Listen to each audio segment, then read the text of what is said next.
Good morning, good afternoon to everyone who joined today. Appreciate you carving out some time to spend with us today. My name is Garrett Cole, VP of Sales here at Mindflash.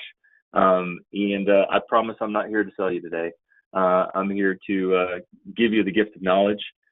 We have an exciting and a very experienced special guest here to present. And today we're going to talk about, I think a topic that, we've seen a lot of conversation around as we've been meeting with various MLS and associations of realtors, which is, yes, we have a need for online training, but we're definitely not going to do away with our in-person training. So how do we best bring those two worlds together? That's the topic for today. If we go ahead and get the next slide, just want to talk a little bit about, how we are helping Mindflash. A lot of this, I think, whether you knew or didn't know, a lot of the interest around training online has been thanks to the National Association and encouraging folks to put the training they do in person also online. And so we've been helping a lot of people do that.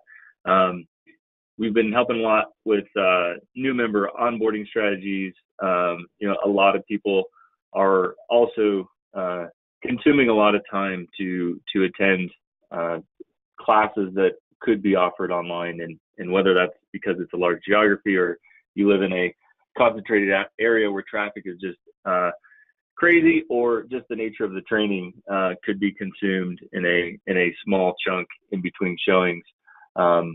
A lot of people are looking at ways to, provide alternative ways to learn. Next slide, please. So, a lot of the areas that, whether, you're a customer outside of the real estate space or one that is, we've seen a lot of areas where people are looking to evolve. I think, one of the most front and center ones are, MLS or geographies where real estate agents is growing.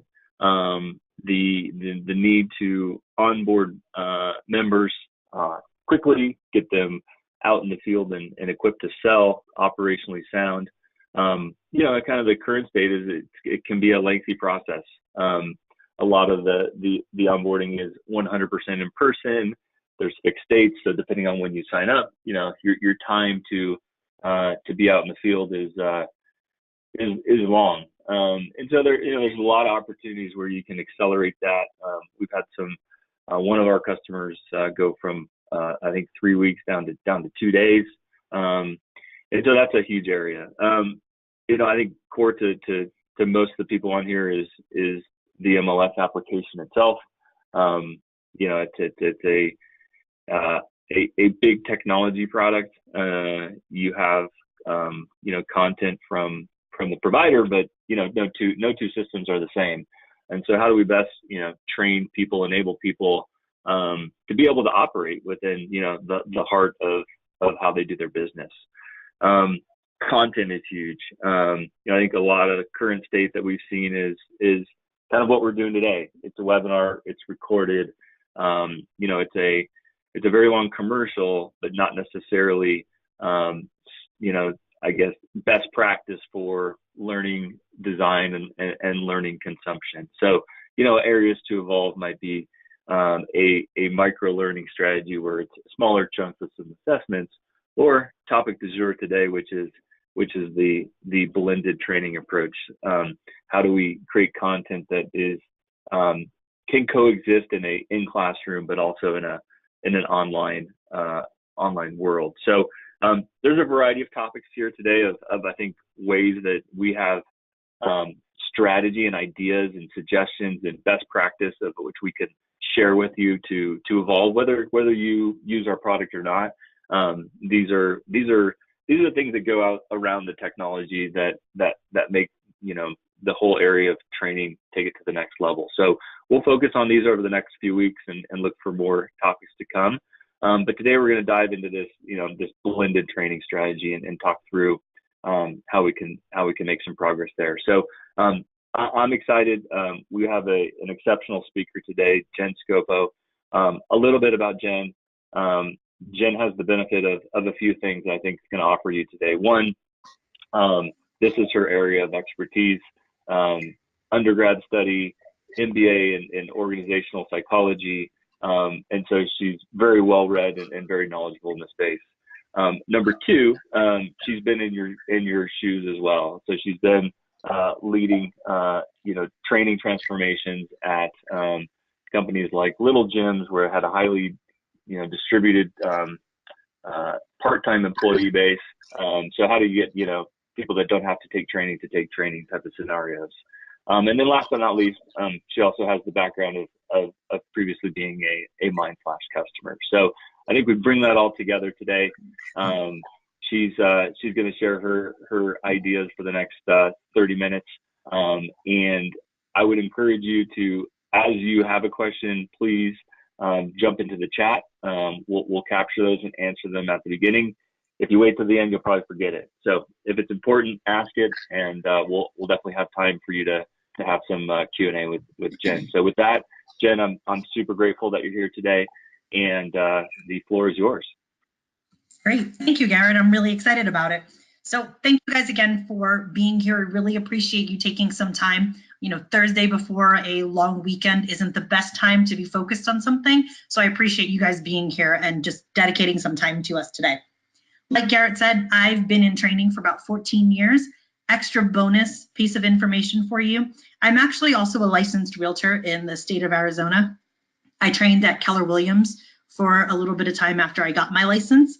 I still focus heavily in training. It's my main focus, but I'm really excited to put that education to work at a different way. And I'm extra excited to work with you guys on this since I find real estate to be so interesting, and it's something that's been so top of mind for me for a while now. So like Garrett said, don't worry, you'll only have to listen to me rambling at you for about the next 30 minutes or so.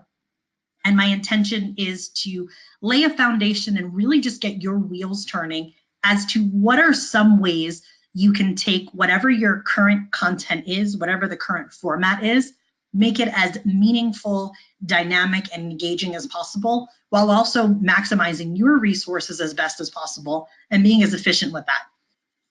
So our ultimate goal today is to lay a foundation for how to design blended training to maximize the retention of information and the effective implementation. Right? The entire purpose of training, even if you go to the most engaging, fun training you've ever participated in, if you don't remember what you learned and actually put it to work successfully, it was pretty much a colossal waste of your energy and time. So our goal is to make sure that your training isn't viewed that way, and they're actually able to be successful with it on an ongoing basis, which naturally keeps them engaged. In order to achieve this goal today, we're first going to look at some of the obstacles to engagement. This is going to be specific to taking your content to an online platform. There are naturally some things that are going to get in your way that I want to share with you so you can do your best to overcome those proactively. I'm going to share some insider learning design tips with you that will help you start to assess the current state of your materials, your system for training, and figure out how to make that as dynamic as possible, whether it's in the online platform or just moving forward for yourselves in general. I'm going to give you a sample of what an effective project plan may look like. This would include a way for you to be able to take what you have, take the information I share with you today, and start putting it to work, whether with your team, having someone with my expertise and experience help you, whatever that looks like. It's going to give you kind of a general idea of the best way to jump in and tackle this without it being this massive, overwhelming project. And finally, we're going to wrap it up with sharing some service options and packages that are available to you, that if you decided to move forward with Mindflash, or for those of you who are already signed on with Mindflash, how we can help support you in doing this as efficiently and effectively as possible. So that being said, we are going to jump in just a second. So first, there is a poll question that is going to pop up for you. And this question is really just to give me a sense of how you are, how you're training right now, what your content is primarily based on, so I can kind of frame and customize my content as best as possible. So you have 4 options on the screen if your primary content is new agent training, certified continued education courses, MLS specific content to your organization, or some combination of the above. So most of you have some sort of combination. Excellent. That is exactly what I was expecting. A few of you are focused specifically on continued education. So you can see these results also. So there would be some additional things that you and I would work on to make sure that you're meeting all of the requirements you need to in order for those to be truly signed off as those CE credits. Some of you are looking specifically to work on how your business operates your service to the realtors, your platform. Definitely something I work on with other clients. And that combination, perfect. We'll make it all work and put all those pieces together. Thank you for indulging me in that. So what is back on your screen right now is our first topic of our obstacles to engagement. Now, as I mentioned, going to an online platform, there are things that naturally stand in your way, whether from the mindset of your end user and who your trainee is going to be, the general way that a computer functions in just technology overall, and a few other considerations. So I have one more poll question for you, and this is to give me a sense of what your current format of your training is. So basically, are you using an online training? Are you training in person, whether at your location, going to brokerages, or some other creative, unique version, which very well just may be a combination of those? All right, so a good portion of you are doing online training, or in-person training rather, simply at your location. As Garrett mentioned, one of the biggest experiences I've had in training is taking an in-person, really interactive, engaging training and putting it online. So don't worry, it can be done and still have the same effectiveness. And some other thing happening out there, which is likely some sort of combination. So again, thank you for the mindset. These were really for me. I appreciate that. All right, coming back over to our obstacles for engagement.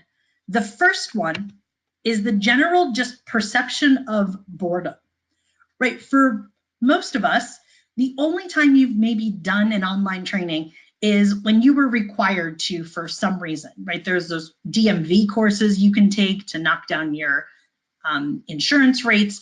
There's things you may have done in school if you've gone through some sort of formal education lately. And people naturally think of online training as, great, I'm going to sit in front of a computer, I'm going to read a whole bunch of slides, or someone's going to ramble at me like that teacher from Ferris Bueller. It's going to be really boring and mind-numbing. I hope this isn't true for your content. I have a lot of ideas for you I'm going to start sharing in a few minutes of how to make that definitely not true. But it doesn't change the fact that the people getting onto the computer from the beginning are going to feel this way. So you have to really swing the pendulum and overcome that perception by your content being really dynamically built. So keep that in mind as the first thing you need to overcome. The next one is just physical exhaustion. It sounds counterintuitive, but sitting at a computer actually makes your body more tired than if you were moving around your office and standing, walking in circles in a meeting while you're on the phone. And it puts that strain on your eyes, right? I had perfect 20/20 vision until I moved to working in an office environment. And about 2 years later, all of a sudden I needed glasses because your eyes are constantly straining to focus, and it makes them tired throughout the course of the day. This naturally makes it hard for anyone to stay focused and absorb and consume content when their body just isn't helping them do that. There are a few strategies you can put in place based on what the specific content is for each course to get people up and moving, and we'll tackle those in a few minutes. But this is a really big thing to consider, and it's a reality of what you're facing going online, and we have to work to overcome that. The next one is, in addition to being physically exhausting, there are really minimal state changes. So anytime your brain goes from one format of absorbing anything in your environment to a new format, it naturally hits the reset button. So it starts your brain over with your focus and your attention span. So if you're even scrolling through your social media, the reason video ads do better than pictures and text is because it changes the state of your brain. It forces you to look at something else. When you're training online, most of what you're taking in is just that visual interpretation of the information. So you need to find ways to build in opportunities for them to move, to see something different, to interact in a different way. So again, it hits that reset button and helps them learn better. And finally, our last obstacle is frankly just bland designs. I have worked with so many clients who present content to me that either they're really excited about, which I genuinely appreciate, because if you're excited and enthusiastic about your content, we can collaborate on a much higher, better level to really help build out the best things we possibly can. But even the people who are sometimes the most excited about their content don't recognize that their excitement isn't translating through the structure, the format, the way it's written, the way it's being delivered. And when a trainee notices that it's bland, it goes right back to reinforcing that perception of boredom and makes it even harder to get over the other side of that mountain down the line. So a couple things to keep in mind and set that basis for yourself of what you're facing in general, and so we can figure out how to overcome that. So that being said, let's take that and let's start putting that into action. These are some insider learning design tips. This is one more question is going to pop up for you right now. I believe this is my personal last polling question. And this is just to give me an idea of how experienced each one of you are in terms of training. So again, I can adjust how I'm communicating and the things that I'm sharing. So are you a rookie just jumping in? If so, welcome. It's a great ride. You're going to love it. Maybe you've dabbled in training over a few years, but it's not your primary role. So it's something you've had some experience with, but not your main focus. Or the opposite, you've dabbled in training, but it is your primary role. So you're heavily focused on it. Or maybe you're out there experienced, rocking it, and just looking for ways to polish it up. All right, most of you have at least some experience in training. Awesome, those are my favorite. I love taking a platform and helping you really build it and leverage it. And those of you who are experienced, we're gonna have a great time really collaborating together and taking it to the next level. Thank you again for indulging me in these questions. So clicking back over to our PowerPoint, we're gonna look at 3 tactics for this learning design right now. We could spend the rest of the entire day on this webinar. I don't think any of you are interested in listening to me talk for that long. So I really wanted to break it down in a way that was digestible for you, so you can walk away from this feeling like you have at least a couple of things that you can easily take and do right now. So the first one we're going to look at is having a robust rollout plan. Then some just general tactics, and to really reiterate the importance of why your training needs to be visually appealing and have variation. And finally, we're going to look at how to leverage VAC. Those are our 3 primary learning styles. There's a lot of different schools of thought as to what learning styles can be classified as. I find this to be the most succinct and easiest one to get the most people understanding and implementing as quickly as possible. So we're going to look at all 3 of those, starting with our robust rollout plan. So in training, as most of you likely know, you always start at the end and then work yourself back to the beginning. Because if you can go to the end and define what your intended outcomes are, what project timelines you're really looking to achieve, what those key milestones are that you need to make sure you stay on target with, then you can go back to the beginning and figure out, okay, if this is what we're trying to achieve, if this is the timeline we have to work with, and here are some of the big milestones we need to hit along that timeline, how are we going to do that? So this gives you an opportunity to figure out what your main outcomes are by going backwards and saying, okay, what do I absolutely need to deliver in this training? That when my trainees walk away, they know X, Y, and Z. And not only do they know it, but they can go do this with that information. That's going to naturally frame your mind to go backwards and really create training that's going to have them do exactly what you need them to be able to do. It helps you determine what content to prioritize. So if you have 30 courses you need built out over the next 6 months, what are the first 5 you need to have available? Of those 5, what are the ones that are going to get the most engagement, help you start overcoming that perception of boredom, reinforce that you don't have that bland design, and really get them engaged with it and excited about it. And then this information, this kind of planning, rolling it out in your mind, dictates the rest of the entire project plan. So it really sets a nice foundation of how we can move forward and how you can build something that's really going to work and be a great use of your financial investment and your time investment. Tactic number 2 is to make it visually appealing and varied. Now, your slides and documents don't need to look wholesalely different from one to the next. That would be overwhelming, and frankly, it would feel disjointed. But much like these slides you're looking at right now, they have a very similar layout. They're pretty clean in their layout, but a bullet point animated in and the picture changed out. So it naturally showed your brain, okay, I'm looking at a different slide right now.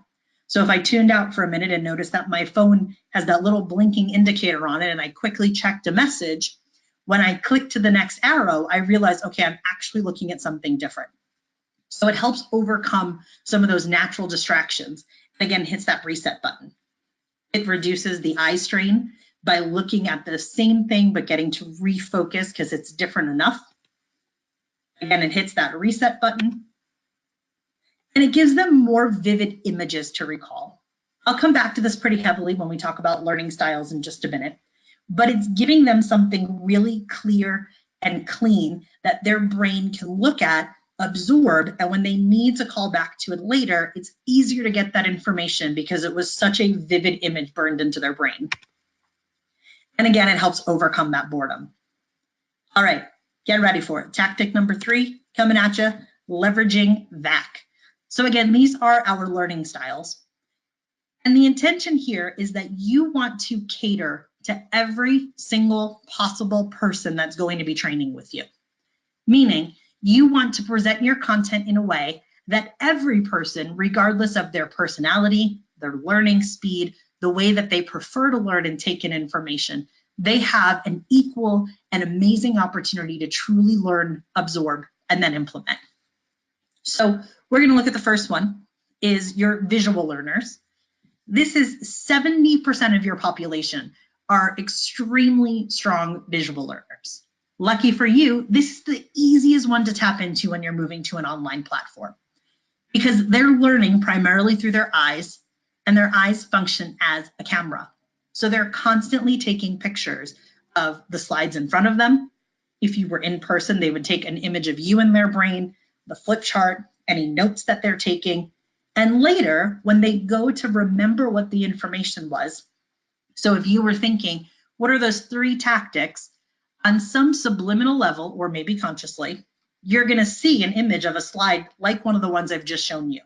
You're going to see that little piece of paper shape in the left that says top 3 tactics, and your brain is going to scan that and then pull out the information that answers whatever question it is that they're contemplating in that moment. Making your training visual means, kind of like we were just talking about, making it visually appealing, using different colors, using animation, and encouraging them to take notes and to really jot things down so they have as many things as possible to make these really sharp images in their mind. So hopefully, like I said, this one is an easy given. Since they're looking at a computer screen, you're pretty much checking this box off the bat. The next one is our auditory learners. I'm sure, real brain twister here. These are the people learning through their ears. And instead of taking images, they're taking a recording. So they're listening to the information. They may not be looking at the screen if there's a voiceover, and that's okay. They're processing again through their ears. And they're taking that recording, and their brain later, when it recalls it, instead of scanning through an image, it's going to kind of rewind and fast forward itself through a recording and pull that information out. That means it is really important to include voiceovers in exactly what you're sharing. It's important that they hear a voice they can interact with. It's really impactful if they have an opportunity to discuss what they've learned, giving them what I call an away from the computer step. I'll elaborate more on that when we get to our last learner. But there are ways that even in your online training, you can build in ways that they can step away from the computer and really try to implement some of what they're learning. And for your auditory people, this would be speaking, because your brain takes a much better cleaner, sharper recording when it's your own words, your own voice, and your own inflection. Little personal side note for you. If you have someone in your life who is an auditory learner, especially if they were a significant other, you know that they're auditory because when you've gotten into an argument, they've said no, but what you said was da-da-da-da-da, and they repeated in your words, your voice, your inflection, and your tonality. And even if you don't admit it to them out loud, you know, that's actually exactly what I said, because that's how their brain's processing. All right, this is another topic I can go on and on with, so I will cut it there and move to our K of VAC, our kinesthetic learners. These people are learning through their body, holistically. I'll elaborate on that in a second. And the main way their brain recalls information is by physically calling back to experience. So learning through their body means that, first of all, their body has to be prepared to learn.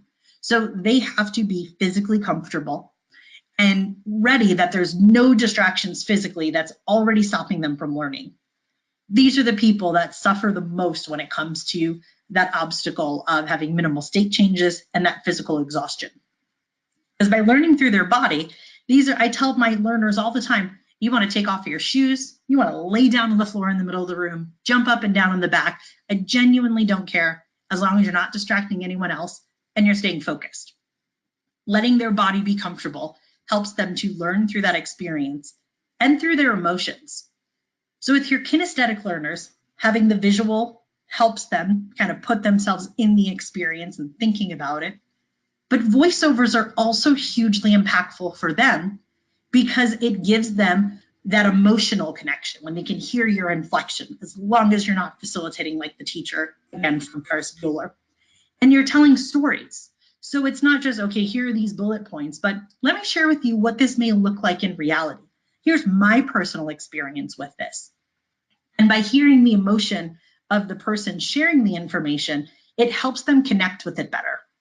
Now, of course, the experience, the simulating what they're going to be learning is hugely important.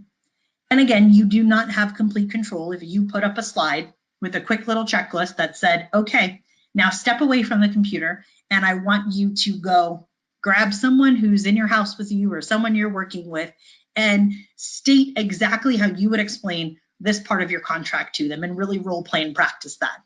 You have absolutely no way of knowing that it's happening or not. And that's not the important part.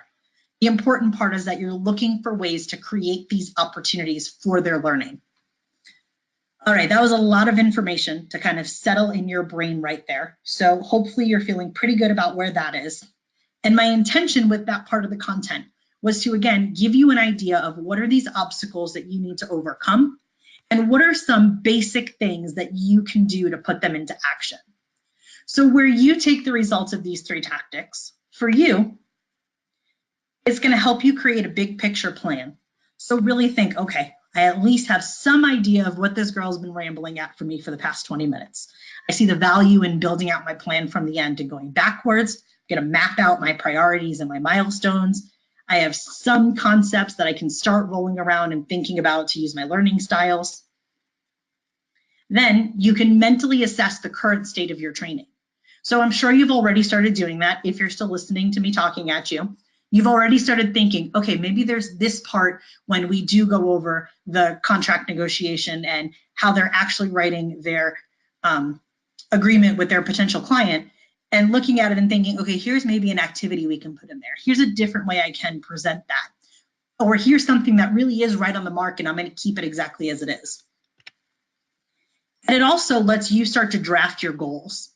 And in thinking, okay, here's some obstacles, here are some really impactful tactics. So for me personally, for my content, for my experience in training, this is what I'm looking to achieve and really start mapping that out for yourself. And moving forward, I put me just as a placeholder since I'm the one you've had the privilege or unfortunate experience of listening to this morning. As someone who's just experienced in training and instructional design, you going through these tactics and doing your 3 pieces up there will help that person build a comprehensive plan to really help you bring that to life and roll it out how you would like to accurately estimate resources. So if we were collaborating on this, you going through those first steps are going to help us have a really good in-depth conversation that I can at least tell you, here's about how long that may take you to achieve. And here are some shortcuts, some efficiencies, and here are some things you can't really do a shortcut with. But here are some ways you can get it done as effectively as possible. And then it also gives me or whoever that expert is an opportunity to really give you a clear evaluation of where your training materials are to help you set your expectations and really decide where you want to take those. So keeping all that in mind, winding down to the last piece, that this feels huge. I vividly remember starting on when we came on as Mindflash customers and having franchise locations all around the world, and me being the leader of the team responsible for, the director of training, of how to take our really interactive, fun, exciting in-person training and putting it into a computer. What did that look like? And it was so overwhelming and felt so in-depth and insane. I can actually feel the stress remembering that rising back up in me right now, that I almost didn't do it. And eventually I took a breath and realized I needed to get out of my own way. And I needed to find a way to do this because the impact of it would be huge for each individual franchise location, or for you, for each individual trainee or place that you typically go train. It's huge for their efficiencies, their ability to learn, and it saves on your resources so significantly that you can leverage your talents in a different way. So here's an approach that I found to be really effective that may or may not help you kind of eat that frog, take that first step, and really make this work for you in a way that doesn't make you freak out, go into your long weekend, and decide never to call us again. So the first thing that happens is some sort of discovery. Now I'm putting this in the frame of you collaborating with me. This can be something you absolutely do with your team, but thinking in terms of, I would love the opportunity to take what we've talked about, what we've learned, leverage that real estate knowledge in a different way. But this is really an easy way for you to do this. The first one is to do some sort of kickoff, some sort of discovery, where you really drill down your goals and timeline. You establish your intended priority, and you assess your current materials. So this is basically that robust plan and some of those key things we were talking about in the beginning. Then, step one, you're effectively really starting your project, is to create a solid foundation for that content creation. So this comes in terms of creating or enhancing templates for the materials, building out a sample course, being able to provide feedback for ongoing creation. So this is something I've helped a lot of my clients do this by saying, let's just take a stab at it. You've given me a really great sense of what you're trying to achieve. We've looked at your materials. Let's see how me blindly just taking that information, having no preconceived notions about how you typically do training, and just kind of build out a sample and show you what's one way we can approach this, and what are some things, just easy tactics you can grasp onto and take moving on an ongoing basis that's going to help you just enhance your training right off the bat. Then step three comes the actual content creation. This was the part that almost had me running for the hills because it was so many things to change. Now, if you're doing a lot of in-person training, you likely already have slides you're using. You likely already have participant materials that they're referring to. You, I'm sure, have some video content or online resources. So this, once I got into it, I realized this isn't as overwhelming as I thought it was in the beginning. And once you get into that groove, it starts picking up a lot faster. Now, this can include me working with your team to help them actually do the creation. As far as under Mindflash, if you choose to move forward, one of your options are to actually have me do your creation or some combination thereof, because this was the part, like I said, that is the biggest undertaking. But once your content is created, it is so easy to piecemeal it, to change it and pull things in different orders and different series and catalogs to really just keep your users on their toes and always have something new for them to consume and learn, and in a different way. And then finally, anything else that would be impactful for you moving forward. This is completely customized, creative, ongoing solutions that you dictate. So looking at this and thinking, okay, these are great solutions. I'm excited about it. I'm ready to run off on my own. Awesome. I can't wait to see your success and how you build these things out. It's going to be great. Or thinking, you know what, I would like some input here, but nothing that you've listed is of any interest to me. So how else can we collaborate to make this work? So I put that in your mind to think that if one of the holdups for you right now, whether you've just signed on and haven't quite started to build and you don't really know where to start, or if you haven't quite signed on with Mindflash yet, I want to put this in your mind as there are solutions and services in place that are going to make this easy, efficient, and effective for you. And our goal is to help support you in absolutely any way possible to meet your goals and your objectives. My objectives are completely irrelevant in this conversation. So I put that out to you guys to kind of let sink into your brain for a minute. I'm going to take a breath. It's really interesting not having people to look at while you're talking, because I have no idea if you just have switched over and are watching something on Netflix right now. But I'm going to hope you're here for at least part of it. And I am going to pass it back over to Garrett to wrap us up for the rest. So thank you guys for your attention. I hope there was something in there that was impactful and helps you really start diving into your training as effectively as you can. So Garrett, I will go ahead and mute myself again and go for it. Fantastic. Oh, that was awesome, Jim. Thank you so much. I think what I want to reiterate is, no matter where you're at with your Mindflash journey, if anything resonated with you or you wanted to, get to know Jen a little bit more and see how she can help you guys, she's available. So that is whether you go with us or not, we want to help you, and she's a huge asset for us to help you. I think what stood out to me the most was, and it's just a refreshing reminder, is just have a plan, right? I think the majority of folks on here have a training plan that has evolved over a number of years, and moving online is new or is in the future, and it's not as easy as just taking what you got and putting it on the internet. It's going to look different. It's going to feel different. The goals are going to be different. So I think a healthy reminder just to step back from it all and design it effectively. So with that, we're going to open up for some questions. I think a few came in on the chat. If there's anything that's top of mind from you, please jump in or raise your hand, and we'll answer a few questions here. So Faison, could you rattle off anything that came in over the chat line? Yeah, sure. Hey everyone, my name is Faison and Jen Garrett. I do have a few questions for you guys. The first one is, will the slides be available after the call? Is this call being recorded to review portions again later? And actually, I can kind of answer this question. Yes, the slides will be sent in an email tomorrow, as well as with the recorded webinar.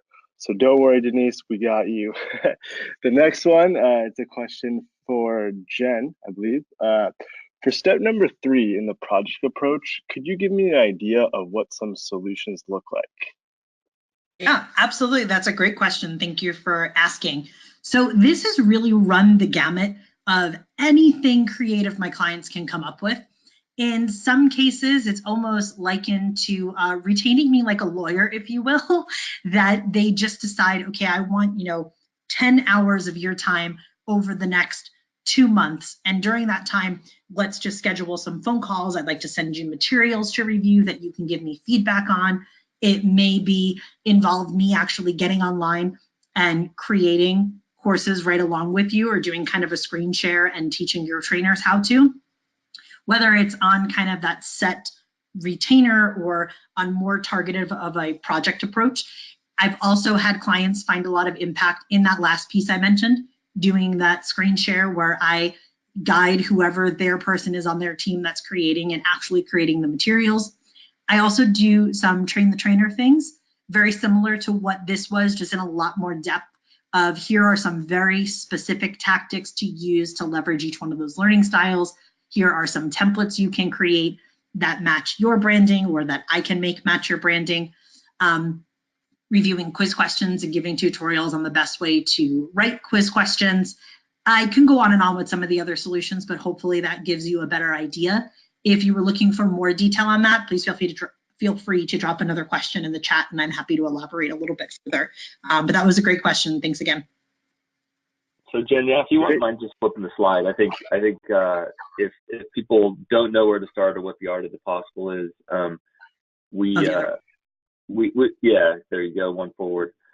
We do have some structure to a bite-sized offering that gets you different tastes in the areas that we've talked about, and I think from this you would kind of have a better understanding of your synergy with Jen, where you could go, which one is higher priority than others. So it's a 4-hour engagement done remotely. This is a good way to quote kind of quick start and get started, and then you can determine where you might go from that. So, Faison, any other questions from the line? Yes, we just got one now. So how do we schedule a kickoff call, and how long will it take? So that's a great question. Best way to do that, I'll jump in there. The best way to do that, if you don't have a name at Mindflash, you will get a follow-up from your account executive here at Mindflash. They will reach out to you and get you scheduled some time with Jen. I think we'd just budget 30 to 60 minutes just to kind of talk through some of the things that are top of mind from you, and we can go from there. Great. That was all the questions we have for now. Okay. Well, Jen, a huge thanks to you again. Thank you for sharing your years of knowledge. To everyone on the line, appreciate you sharing your time with us. I hope that at least you took away something that you can put into action this afternoon. And if nothing else, enjoy the weekend to come. And we look forward to more topics like this. I think we will be reaching out for some feedback of what else interests you. But I think, as I'm watching this, Jen, one thing that really jumped out at me is what are people doing? How can people advance how they are training on the application, the MLS application itself? I think a lot of things you're saying, the easy way is, hey, let's just do a screen recording of somebody clicking through screens. But I don't know if that appeals to the different type of learning types that you talked about. So maybe that's an area we can dive deeper in the weeks to come. But we'll solicit some feedback, and we're here to help. So you tell us what's on your mind, and we'll see if we can help you. So with that, I'll close the call. Thanks again, and have a great day.